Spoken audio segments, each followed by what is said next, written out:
சைனிங்னு சொன்னாலும் தப்பு கிடையாது. அப்படின்னு தெரியாது. இந்த சன்னை முன்னாடி கொண்டாந்து வைக்கிறாங்க. ஏன்னா அது ஒரு பெரிய விஷயங்கிறதுனால son very good. Super super. Okay. Kuppan sir number 7. My mother. My mother. அருமையான ஸ்டார்ட். Very good start. இந்த ஸ்டார்ட் பண்ணாலே போயிடுச்சு, நல்லா வந்துரும். My mother cook is a great. Oh no no no no. இந்த இடத்துல தான் ஒரு லேர்னிங் இருக்கும். My mother is a great cook. அவ்வளவுதான். My mother is main verb is a great பாருங்க adjective வந்துருச்சு. குக் பாருங்க நவுன்ல வருது. குக் நவுனுங்க. குக் verb கிடையாது. குக் நவுன் தான் இங்கிலீஷ். குக் வந்து I cook my mother cooks னு வந்திருக்கணும். வந்துறதுனால I cook. அப்ப ஐ எல்லாம் இங்க ஒண்ணும் இல்லை. இந்த குக் வந்து இங்க verb கிடையாது. குக் வந்து நவுனு. வந்து நல்லா சமைக்கிறவங்க அப்படிங்கிற சமைப்பவர் அப்படிங்கிறதுலதான் வருமே இதுல சமைக்கிறது கிடையாதுங்க. சமைப்பவர்.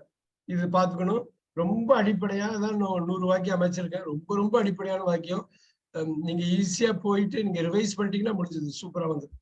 ஈஸியா வந்துடும். அப்படியே அழகா எனக்கு தெரிஞ்சு நிறைய ஸ்டூடெண்ட்ஸ் அது அப்படியே தமிழ் இங்கிலீஷ்ல சொல்லி தமிழ்ல ரெக்கார்ட் பண்ண ஸ்டூடெண்ட்ஸ் எல்லாம் நான் பார்த்திருக்கேன். ரொம்ப பிடிச்ச எக்ஸசைஸா பண்ணுவாங்க இதை. ரைட். இப்ப குழந்தைகள் சார் நம்பர் 8 கொஸ்டின் மார்க்ல வந்திருக்கு. நம்பர் 8 கொஸ்டின் மார்க்ல வந்திருக்கு.